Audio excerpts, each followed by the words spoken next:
Claire, give us a sense of what life was like before the accident for you. Yeah, well, I never sat still.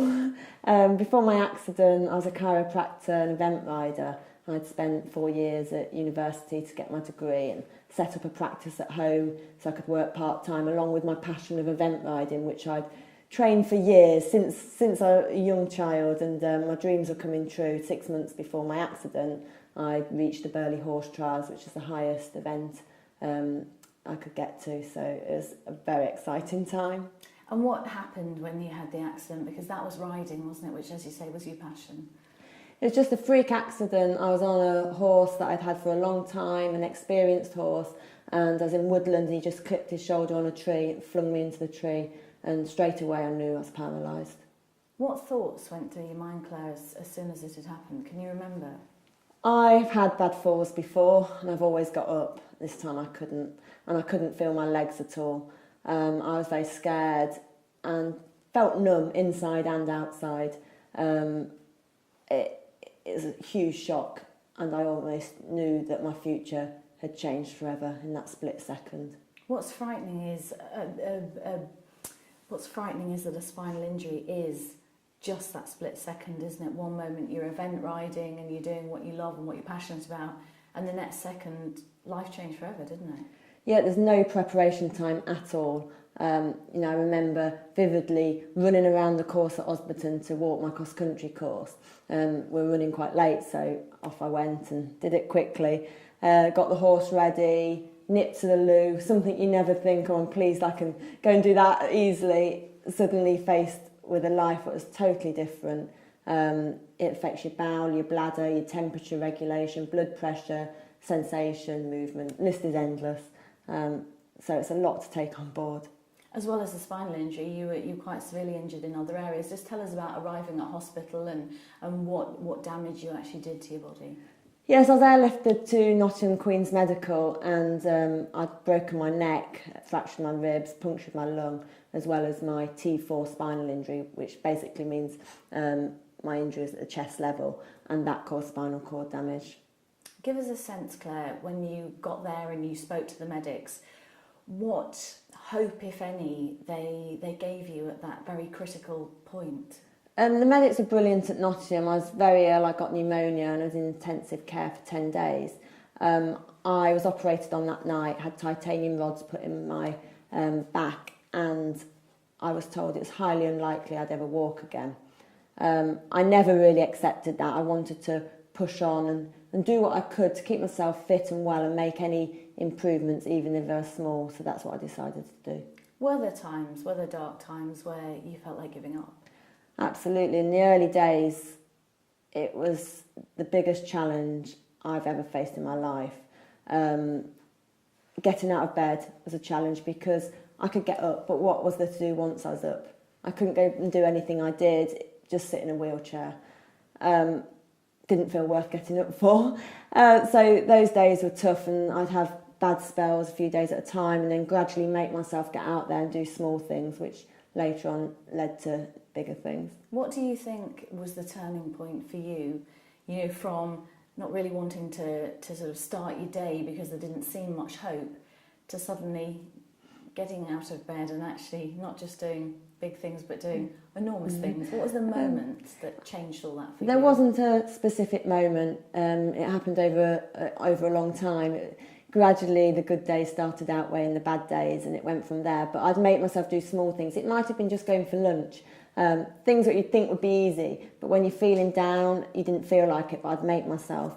And then within time I kind of built on that. I met my husband a year after my accident, which totally changed my life, and then had my little girl in 2011. So things like that did really pick my life up, and it was the first time I really had a proper role when I was a mum. So it was, that was the big point to making me feel better. And you had your beautiful little girl Maisie, really against the odds, didn't you? Yeah, it was, when I had the accident, it's a huge impact on everyone, not just yourself. Everyone around you is affected by a spinal cord injury. And of course it was hard for everyone. I was in a relationship at the time. I'd been with him 4 years and that broke up. I thought I'd be single forever. I was in a wheelchair. I felt very low in confidence.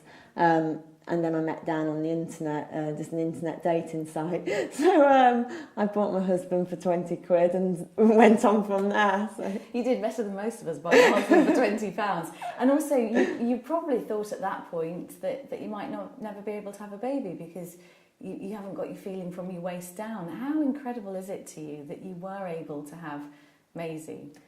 Yeah, when I had my accident, obviously not being able to walk was a huge impact, and everything else that goes with the spinal cord injury. But the biggest thing was going to be my relationship and having a child, and that was, I was 27 when I had my accident, and it was the most important thing to me.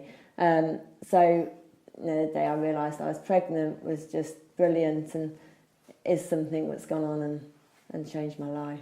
What made you do such big challenges? Because we saw you walk the marathon. It took you 17 days. You walked it in a special bionic suit. You lit the Paralympic flame, which was millions watched worldwide. I mean, you've not just gone on and done a few sponsored walks. You've done massive things, Claire. What drives you to do those sorts of things? What really made me have that ambition to go out there and raise what I could for finding a cure for paralysis was when I was in hospital. I saw a lot of people worse off than myself.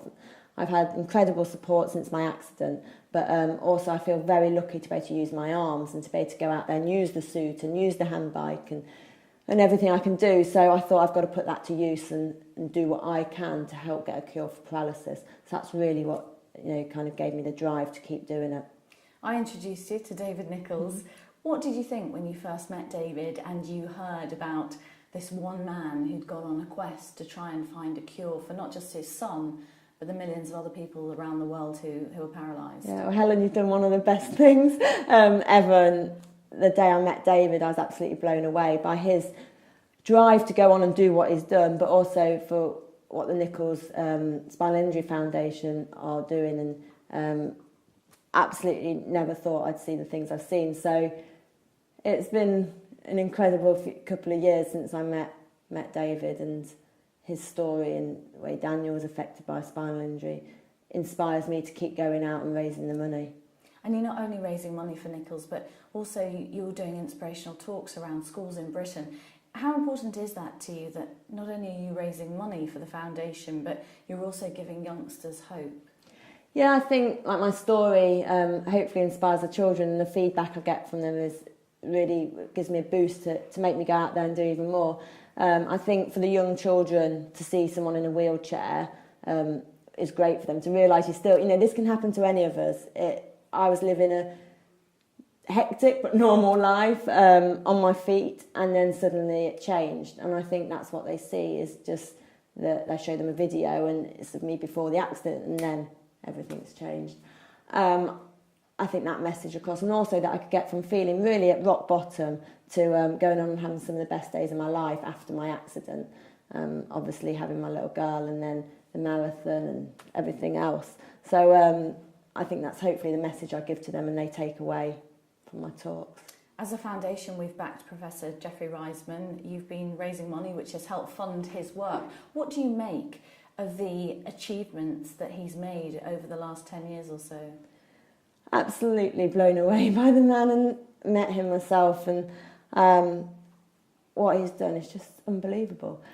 It's hard to put into words, and I've worked with other charities to try and get a cure, and it was when I met Jeffrey and David I really thought, wow, they're on something. And I've never really felt that inspired by the research because it's felt so far away. Suddenly, everything seems closer and possible, and that changed me.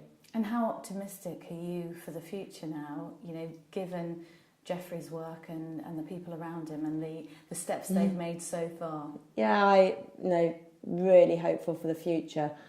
I've always thought I'd somehow walk again. I now know I will. I will walk the marathon again one day without the bionic suit. And also, more than that, I will see people I've met and seen in hospital start to breathe again, start to use their arms, and that would just be a miracle. And what would be your message to people out there looking at the website, wanting to help? What would you say to them, Claire, to get involved? Any donations we can get from the Nichols Spinal Injury Foundation are hugely appreciated, because without the funding there would be no cure. it can be small things, events that go on. I've been fundraising by the school talks and events this year that I've put on, and also collecting at various races and horse trials.